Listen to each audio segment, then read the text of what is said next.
Production of Broad and High is funded in part by the Greater Columbus Arts Council, supporting arts, advancing culture, and connecting the community to artists, events, and classes at columbusmakesart.com. PNC, committed to Central Ohio, for the achiever in you. From these contributing sponsors and viewers like you, thank you. This time on Broad and High, see how local artists interpret a short story by James Thurber. So The Last Flower, it's about how we as humans kind of continue this process of destroying. And keeping with the theme, we'll bring you excerpts from this year's Red Carpet Thurber Prize event from the Lincoln Theater. I thought I might read a few poems. Is a sentence no one ever wants to hear. This and more right now on Broad and High.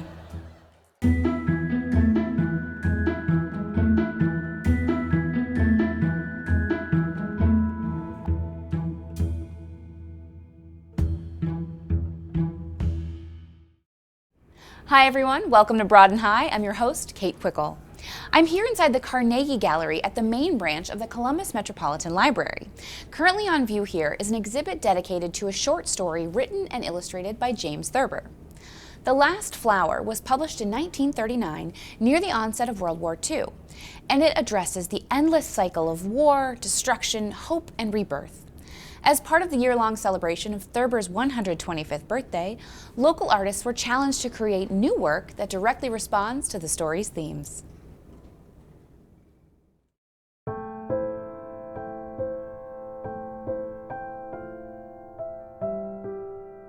For this exhibition, it's a two-parter.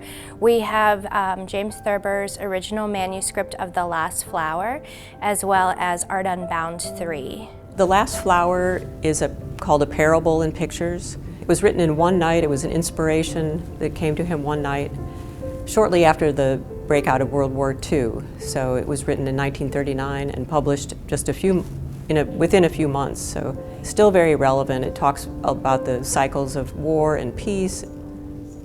So The Last Flower, to me anyways, it's about how we as humans kind of continue this process of destroying, but it also has a hopeful element to it as well. We were given Thurber's The Last Flower to read as inspiration, or maybe a jumping off point. So Art Unbound is an exhibition that we do about every 3 years here at the Carnegie Gallery, where we invite Columbus-based artists to use our withdrawals and discards that would otherwise be recycled, but we ask them to take those books and items and turn them into artwork to give them a new life. The books that are going into withdrawal are what we call very well-loved books, so they've already had a beautiful life within the community, and they're ready for more of a permanent home. This is the overwhelming part. That's awesome.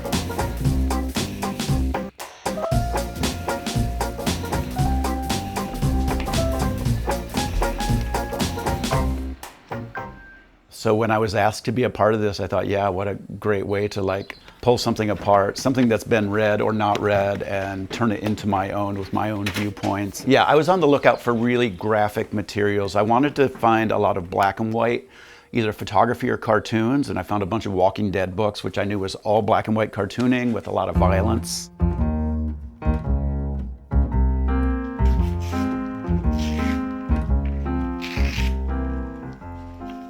They were just collaged to create this base layer that I knew once I put wax on them or the encaustic on them, it would pick up that texture and then even allow me to work more texture on top.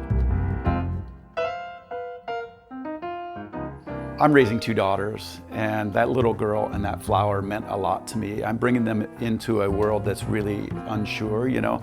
I thought that I had grown up in the most tumultuous times in the early 70s in America, but things are scary to me now because I'm raising kids. I'm a veteran.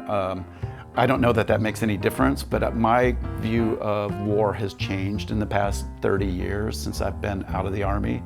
And I think it's mostly because I'm raising these kids and watching a really unsettling world around us.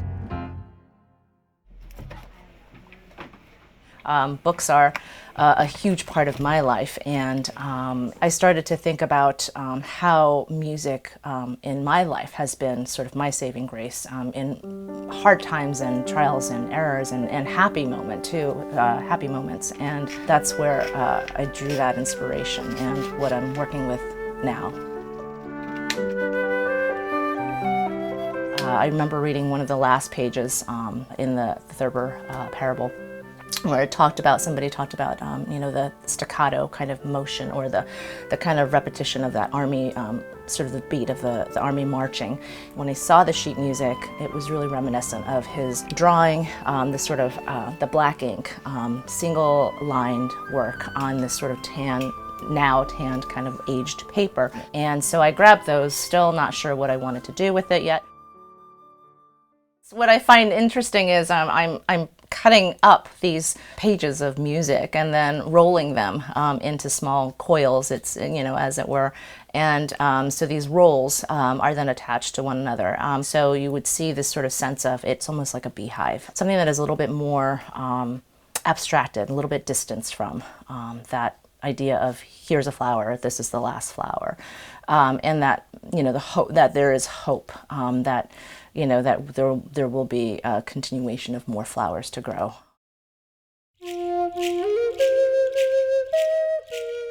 So I'm from the Navajo tribe, and we commonly call ourselves the Dene. A lot of my paintings have to do with either the Southwest, which is where my tribe is located, anything that really has to do with Native culture or the Southwest imagery. Often Native people, Indigenous American people, are thought of maybe in a more historical text, which is true in the fact that, we come from a long line of people, but it's also, we need to realize that Native people are here in the present and that we're modern as any other ethnicity or culture. How I am tying in James Thurber and how I interpreted his book as the theme of hope overall is showing the resilience of Indigenous American people. It's going to be a collage of different images and texts, the sort of history of the United States, and then what's going to be later on top of it is more of the painting. This is kind of the history of our nation, but this is the image on top of it's going to be like more of a Native perspective because that's who I am. I love the idea of combining altered books with Thurber's work, on a personal level, and I think it's a great way to approach an exhibit in a library too, both having an original book and then a lot of responses to it.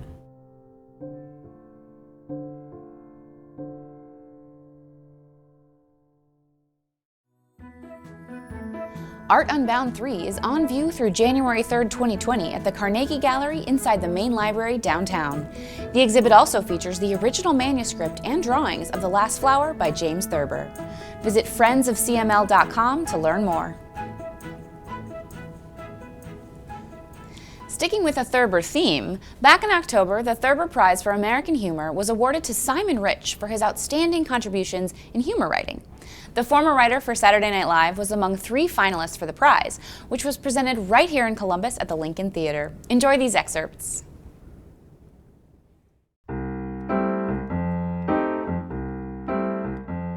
Thurber House is charged with preserving the legacy of James Thurber, who was known during his lifetime as the best humorist since Mark Twain. It is an impressive legacy of humor, sardonic wit, and brilliant rudimentary cartoons that say, well, pretty much everything. He perfectly captured the follies of men, women, and human nature, and he captured the comforting innocence and stoic wisdom of animals, especially dogs. His work is timeless, and his observations are relevant still today.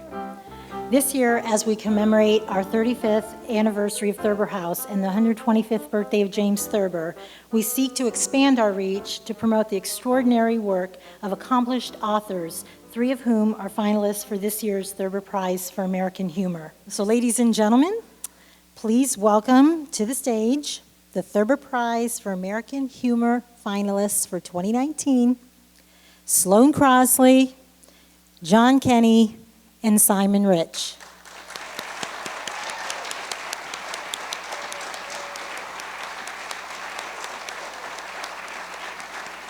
Sloane is the author of the New York Times best-selling essay collection, I Was Told There'd Be Cake, a finalist for the Thurber Prize for American Humor. That's where we are tonight.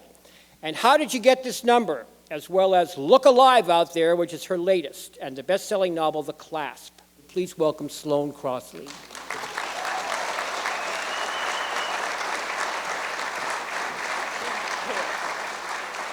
Thank you. So I am going to read from a part of Look Alive Out There, which I actually don't normally read from because I sort of have to extract it like fiction. I can't read you the whole essay. It's way too long. And it's about some very rowdy teenage neighbors that I actually still have. It's a bit of a lie that the essay's in the past tense. So I moved from Chelsea in New York, where I was living in an illegal sublet, and moved down to this really microscopic but beautiful apartment in the very swanky West Village, where I looked out at the single family owned brownstone that someone owned, and that was the only view that I had, but it was like, and is like, just an enchanted treehouse, basically.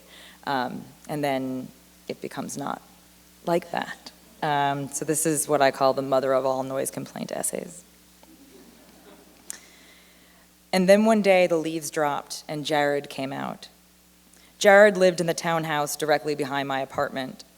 He must have been on summer vacation or touring Europe by colonial rickshaw when I moved in. Jared was between 15 and 18 years of age. It was impossible to tell. I could never get a good read on his height, as his resting state was slouched in a lawn chair, watching viral videos on his phone at full volume.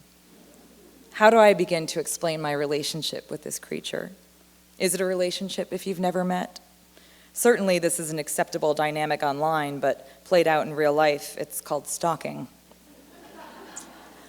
All 5 of the windows in my apartment face Jared's house, and for as many years I heard every word this kid said. I would like to tell you that his woes were typical of his age bracket: unrequited crushes, parental oppression, social strife. But Jared had no woes. Plato advised us to be kind, for everyone you meet is fighting a hard battle, but I am here to tell you that I have witnessed Plato's exception. Lest you think I don't know what I signed up for by living on the most densely populated slip of land in America, rest assured that I do. There are sounds one learns to accept, even to be lulled by on occasion. Jackhammers that emerge seasonally and peck at the concrete like oversized woodpeckers. Screaming matches that make you grateful you're not one of the 2 people in that relationship. I have lived over DJs, newborn babies, sheet metal sculptors, and ping pong patios. They say smell is the strongest trigger of memory, but let us not underestimate the bone-chilling power of sound. The sound of cigarettes being packed against a table, the sound of tracks being skipped, the sound of a porch door banging. These were the harbingers, the sounds of my torturers clearing their throats. Sometimes Jared would leave the music on after he left, a tactic generally employed by war criminals. I remember with a haunting clarity lying in bed one night and being kept conscious by Biggie Smalls when the mother screamed Jared's name. My heart fluttered. Finally, an adult, an authority figure, a savior with her finger on the allowance button. Jared, she shrieked, where'd you put the corkscrew?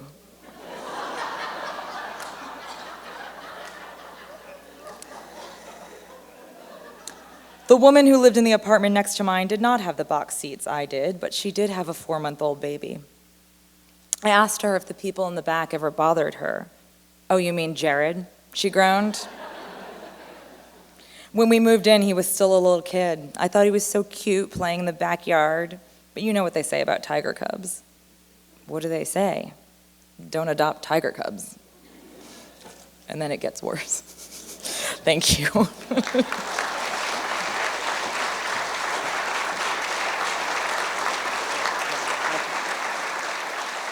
James Kenny, in his collection Love Poems for Married People, advises against showering with your partner after the earliest years of your relationships. What was adorable becomes annoying, and everything tends to fall anyway. Kenny writes about married life with kindness, with love, and just a touch of the vicious. James' novel Truth in Advertising, which won the Thurber Prize for American Humor. He has worked for many years as a copywriter. He has also been a contributor to The New Yorker since 1999. He was a 2014 Thurber Prize winner for his book, Truth in Advertising. He was the host of the 2018 and 2017 Thurber Book Awards, what we're doing tonight. Please welcome all love, James Kenney.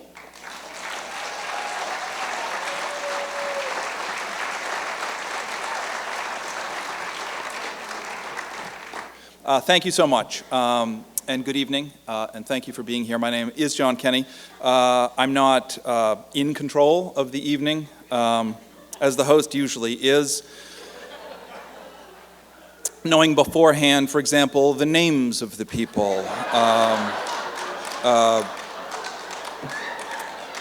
I would be remiss if I did not thank a few people who are here tonight. Ann Tubble and her team, Lori Lathan, Meg Brown, Leah Wharton, Elizabeth Falter, Kelly Zwink, Yvette Boyer, Josh McClurg, Genevieve, and Barbie Tootle, all of whom, I think, do so much to keep alive the mission of the Thurgood Marshall House.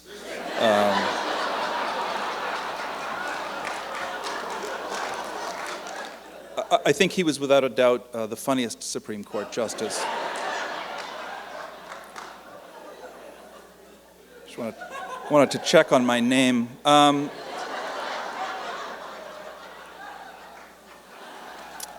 thought I might read a few poems, is a sentence no one ever wants to hear.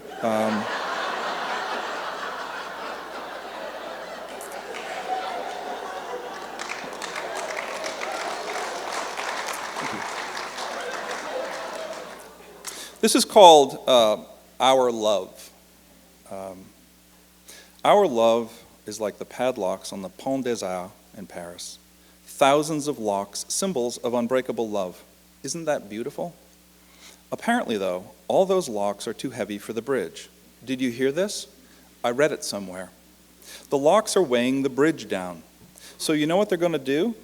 They're going to take them off with bolt cutters and throw them in the trash. Isn't that beautiful too? So now the people aren't locked together anymore. They're free to maybe see other people. I thought that was interesting. This is called Why Are You in the Shower With Me?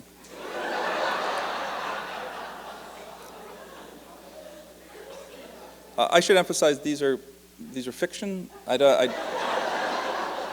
don't draw from my own life. Why are you in the shower with me? Did the bathtub shrink? I ask because here we are, naked, showering together like we once did all the time. Remember, at the beginning, we would stand and talk, seals slipping by one another, a playful ease letting the other into the stream. Now, I'm not sure what you're doing in here. I'm freezing.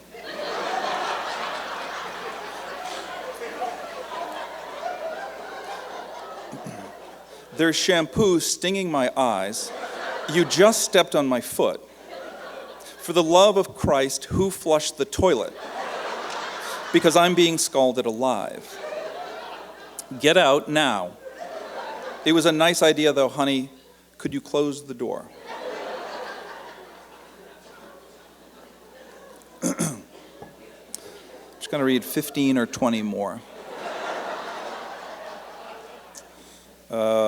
This is called Yogurt. You went to Trader Joe's and took the kids so I could do a work call. You bought the week's shopping, and my call was canceled. So I scrolled around YouTube. I don't really know where the 3 hours went, though maybe I napped. I'll tell you what I didn't do. I didn't unload the dishwasher, like you asked, or switch the laundry, or call the plumber, or that other thing that you asked that I forgot. And now, watching you put away the groceries, surveying all that you've done for us today, I feel the need to thank you. Well, more of a question than a thanks. And granted, the tone of it isn't great. And from your expression, I know now that I'm But seriously, how did you forget the yogurt?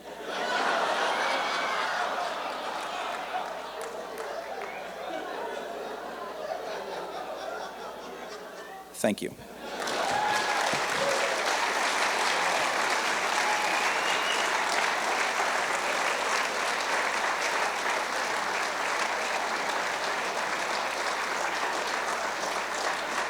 The writing of Simon Rich puts dinosaurs in the boardroom. He interviews Hitler over a plate of crudité and follows the adventures of a monk who was determined to chop off his own hands. Simon was the youngest writer for Saturday Night Live, am I right? Yes? He wrote for The Simpsons. After graduating from Harvard, he wrote for Saturday Night Live for 4 years, and then he departed to work as a staff writer for Pixar. He is a 2008 Thurber Prize finalist for his book Ant Farm, and his new collection is a hoot. Please welcome Simon Rich.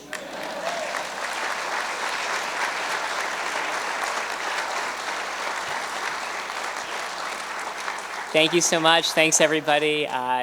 This is a great honor for me because I've been a fan of Thurber for my entire writing career, and my favorite Thurber stories were always the ones about animals. And so I'm going to read one of my Thurber ripoff pieces. This is a memoir told from the perspective of a horse. It's called Riding Solo, the Otzi Story. Growing up horse, I do not expect much from life. My 10 older brothers all end up in stable. My sisters become glue. When I am small, my father run off. That is not figure of speech. One day for real, he just run into woods out of nowhere. Everyone is like, whoa, that crazy. Around this time, I meet Human. His name Paul Revere. He was not big star then. He was just regular guy from Boston. Laid back, funny, easy to carry. We become close and tell our secrets. Turns out we both have same dream, to make big mark on world. One night when moon is up, we make pact. If one of us make it, we both make it. Together, there is no stopping us. Then one day we see British coming, and I am like, this is it. This is our chance. We can ride to town and tell people British are coming, and it will be like this big thing. So then I carry him through brambles for hours, and he shouts, the British are coming. And next thing we know, everyone is cheering, and I neigh at Paul like, told you so. So Army guy says, okay, now you meet John Hancock and Sam Adams. And I am like, whoa, this is big time. But when we are walking to Meeting House, something strange happens. Paul ties me to post. And I'm like, why not me go inside with you? And he is like, well, you do not have tie and blazer, and also you are horse. And I'm like, this weird. So after that, Paul become this big shot. Poem come out about him, and it is made into famous etching. And meanwhile, I unemployed. Everyone says, you must be bitter. Paul Revere is big, famous icon, and your legs are failing, and soon you will be glue. Probably within a few hours, because you are in cage at the glue factory, and they are doing you like pretty soon. But anger is like Salt Lick. Every day it shrink and shrink, and I think that when I die, my last thought will not be Paul's betrayal. It will be that moonlit night, that ride through the brambles, the feeling of wind in my mane as I surge through the air like bird. For a moment, I was happy. I was free. Thank you.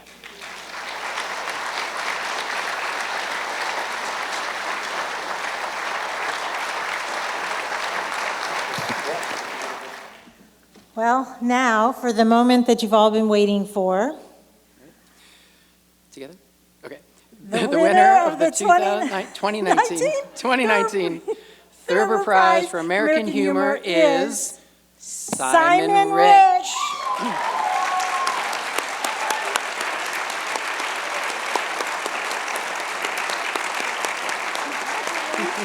Congratulations. Thank you so much. This really means the world to me. Thurber is such a big influence on my writing, and has been. I read a horse story here, and the other one that that they mentioned it was called Ant Farm. The trick of writing about animals is just a straight up rip-off of some of my favorite Thurber pieces.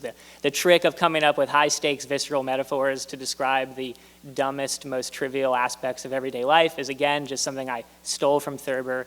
And so Thurber inspired me both by his posthumous recommendations and also by the work itself. So even before this night, I feel really indebted to Thurber, and I'm so grateful to be here. I'm such fans of the other people nominated and also of the judges. And the last thing I want to do is just thank my wife, Kathleen, who's over there.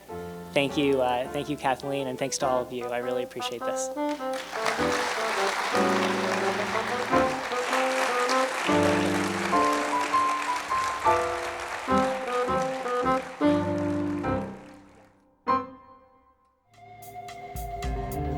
Learn more about all the past winners and finalists for the Thurber Prize at thurberhouse.org. That's our show. Thanks for watching. I'm Kate Quickle, and we'll see you back here next week with more great stories of Columbus creativity.